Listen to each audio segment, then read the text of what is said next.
आज हम लोग अभ्यास 2B करेंगे। तो अभ्यास को शुरू करने से पहले कुछ हम सूत्र पढ़ लेते हैं। तो इसको आपने समझना भी है, तो ठीक से देखें और समझें। पहला सूत्र आपका, मान लीजिए आपके पास ऐसी कोई दो संख्या है जिनका आधार बराबर है। ठीक है, जैसे a की घात m और a की घात n। यहाँ पर दो संख्याएं हैं जहाँ पर आधार क्या है, बराबर है। यहाँ पर भी a है, यहाँ पर भी a है, लेकिन इनकी घात क्या है, अलग अलग, और बीच में गुणे का निशान है। तो क्या होगा, इन दोनों में से हम एक लिख लेंगे a और घात को हम क्या कर देंगे, जोड़ देंगे।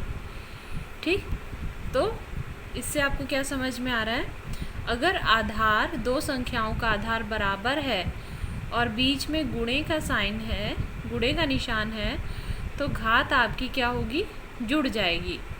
तो चलो उदाहरण से समझते हैं। उदाहरण आपका जैसे 2 की घात 3 गुणे 2 की घात 5। यहाँ पर आप देख सकते हैं कि आधार आपका क्या है, बराबर है, और बीच में किसका निशान है, गुणे का। तो घात क्या होगी, जुड़ जाएगी। तो इन दो आधार में से एक हम लिख लेंगे 2, और ये आपकी घात क्या हो जाएगी, इस तरह से जुड़ जाएगी। तो ये 2 की घात 3 और 5 कितना हो गया, 8। ठीक है, फिर है आपका दूसरा सूत्र। जैसे आधार बराबर है दोनों का, लेकिन वो भाग में है। जैसे a की घात m बटे a की घात n। तब क्या होगा, फिर इन दोनों में से हम एक लिख देंगे a, और ये घात क्या हो जाएंगी, घट जाएंगी। तो यहाँ से हमें क्या समझ में आ रहा है, अगर आधार बराबर है लेकिन दोनों भाग में है, यानी a की घात m बटे a की घात n, तो आपकी जो घात है वो घट जाएंगी। चलिए उदाहरण से समझते हैं। जैसे 3 की घात 5 बटे 3 की घात 2 ये है।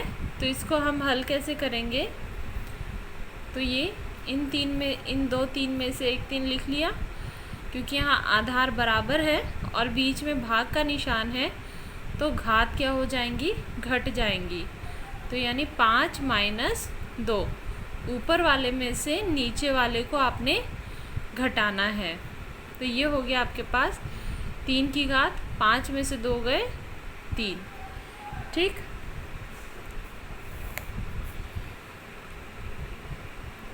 फिर तीसरा सूत्र आपका, जैसे आपके पास दो संख्याएं हैं जहाँ पर घात जो है वो बराबर है।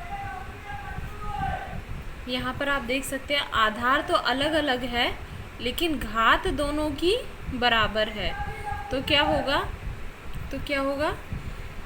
a गुणे b, यहाँ पर हम घात को कॉमन ले लेंगे। ठीक है, इन दोनों घात में से एक घात यहाँ लिख दिया, और बीच में गुणे का निशान है, तो हमने यहाँ पर गुणा कर दिया, a गुणे b। चौथा आपका सूत्र,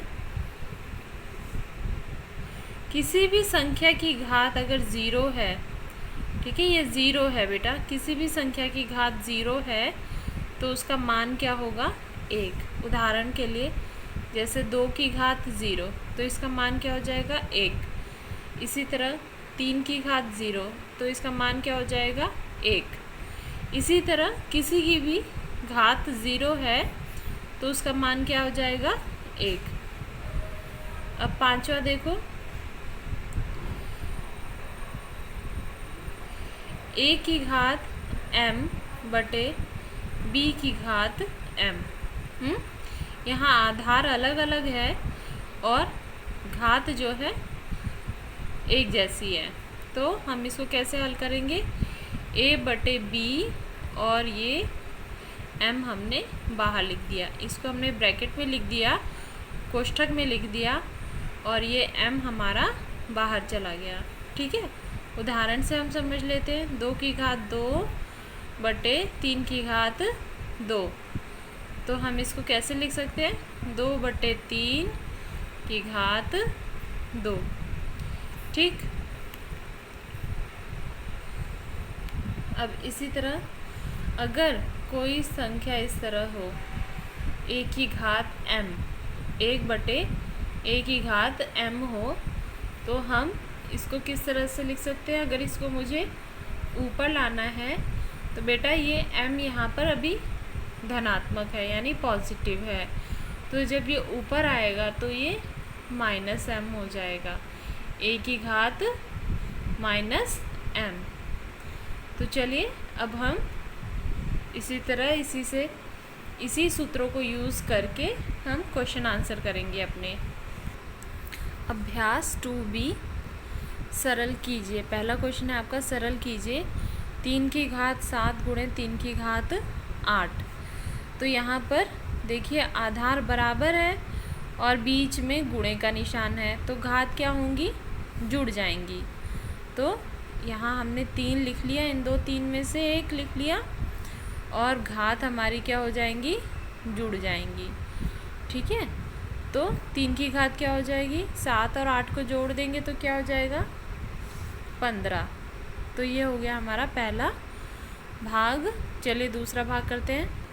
अब दूसरा भाग देखिए बेटा क्या है, 6 की घात 4 गुणे 6 की घात 2 भाग 6 की घात 5। अब इसको हल करना है, तो सबसे पहले हम कौन सा करें, गुणे वाला करें कि भाग वाला। तो आपने 6ठी क्लास में इसके बारे में पढ़ा होगा, बोर्ड मास के बारे में, है ना। तो सबसे पहले b का मतलब ब्रैकेट यानी कोष्ठक, कोष्ठक यहाँ पर है नहीं, o से ऑफ वाला भी नहीं है, d से मतलब डिवाइड यानी डिवाइड वाला है ना। तो इसका मतलब हम सबसे पहले भाग वाला हल करते हैं। ठीक है, तो ये हो गया 6 की घात 2 और भाग 6 की घात 5 है बेटा। ठीक है, तो यहाँ पर क्या होगा, आधार तो बराबर है इन दोनों में, लेकिन बीच में भाग का निशान है। तो हम क्या करेंगे, ये आपका हो जाएगा घात माइनस में। ठीक, तो ये हो जाएगा 6 की घात 4 गुणे, अब 6 2 में से 5 गए, अब 5 में से 2 गए मतलब 3 हुआ। ठीक, लेकिन यहाँ 5 बड़ा है, तो इस वजह से 5 के आगे जो निशान होगा वही हम यहाँ लगाएंगे। 5 के आगे कौन सा निशान है, माइनस का, तो हम यहाँ पर माइनस का निशान लगा देंगे। अब देखिए बेटा यहाँ पर, अब यहाँ फिर से हमारा आधार बराबर है लेकिन बीच में गुणे का निशान है, तो घात क्या होगी हमारी, जुड़ जाती है। तो ये हमने इन दो 6 में से एक 6 लिखा और 4 प्लस और ये -3 जुड़ेगी ना घात, इसलिए मैंने यहाँ प्लस लगाया। अब 6 की घात 4 प्लस गुणे माइनस, प्लस माइनस क्या होता है आपका, माइनस, प्लस माइनस क्या होगा, माइनस। तो 6, 4 में से 3 गए 1, तो इसको हम और कैसे लिख सकते हैं, 6 को हम एक बार लिखेंगे तो कितना आएगा हमारे पास, 6। तो ये हो गया हमारा उत्तर। अब इसी तरह हमारा तीसरा वाला भाग है, जैसे हमने दूसरा किया था बिल्कुल वैसा ही है, हम वही लगाएंगे, बोर्ड मास वाला कॉन्सेप्ट लगाएंगे बेटा। ठीक है, तो यहाँ पर क्या हो जाएगा, सबसे पहले हमने भाग वाला हल करना है, तो ये 5 की घात 9 गुणे, अब ये दोनों आधार बराबर है और फिर बीच में भाग का निशान है, तो घात हमारी घट जाएंगी। तो 5 की घात 9 गुणे 5 की घात 4 में से 8 गए -4, 8 में से 4 गए 4 होता है, और क्योंकि 8 और 4 में कौन बड़ा है, 8, तो उसके आगे जो निशान होगा ये माइनस का है, तो इसलिए यहाँ माइनस का निशान लग गया। तो ये हो गया 5 की घात। अब देखो यहाँ पर आधार बराबर है, बीच में गुणे का निशान है, तो घात हमारी क्या हो जाएंगी, जुड़ जाएंगी। 5 की घात 9 प्लस माइनस 4, तो ये हो गया 5 की घात 9 प्लस माइनस क्या होगा, माइनस 4 बराबर 5 की घात 9 में से 4 गए 5। तो ये हो गया आपका उत्तर। अब हमारा अगला वाला भाग है चौथा, 2 गुणे 5 की घात 2 प्लस 5 गुणे 2 की घात 5। ठीक है, तो अब हम इसको कैसे हल करेंगे, तो 2 तरीका है बेटा। एक तो आप कॉमन ले लीजिए, यहाँ पर 2 की घात कितनी है 1, यहाँ पर 5 की घात कितनी है 2, और यहाँ पर 5 की घात कितनी है 1, और यहाँ 2 की घात कितनी है 5। अब इसमें 2 कितनी बार है 1 बार है, और इसमें 2 कितनी बार है 5 बार है। तो हम क्या करेंगे, इनमें से जो कम है बेटा 2 1 ही है, तो हमने 1 2 हमने बाहर लिख लिया, यानी 2 की घात 1 हमने बाहर लिख दिया। ठीक, फिर गुणे, अब 5 की घात यहाँ पर कितनी है 2, और 5 की घात यहाँ कितनी है 1, तो इनमें से कम कौन सा है 5 की घात 1, तो हमने यहाँ 5 की घात 1 लिख दिया। फिर आप इस तरह से समझिए, 2 बच्चे हैं, एक बच्चे के पास 2 की घात 1 है, यानी 1 2 है, और 2 5 है, और दूसरे बच्चे के पास 1 5 है और 5 2 हैं। ठीक है, तो हमने क्या किया, इससे हमने 1 2 ले लिया और 1 5 ले लिया, और इससे भी हमने 1 2 ले लिया और 1 5 ले लिया।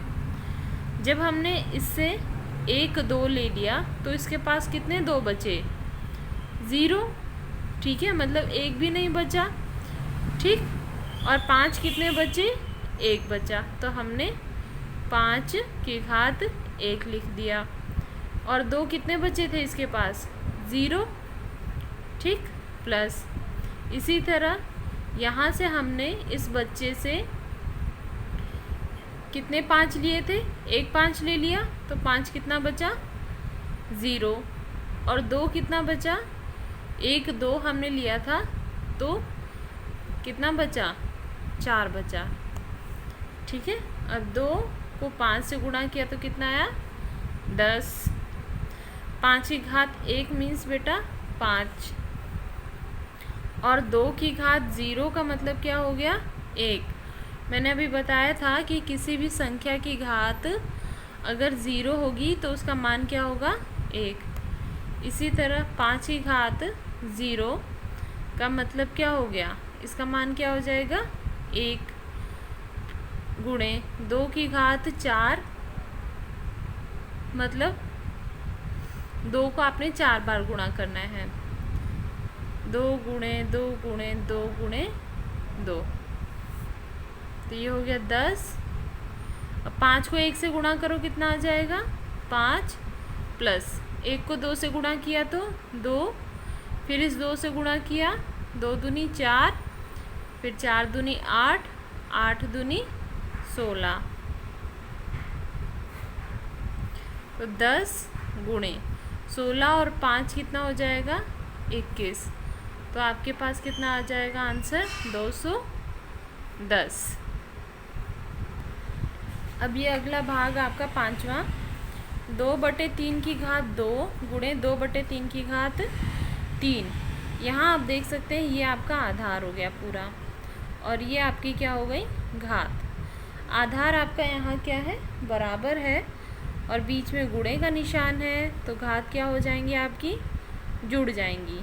तो आप लिखिए 2/3 और 2 + 3, तो ये हो गया 2/3, और 3 + 2 आपका कितना हो गया 5।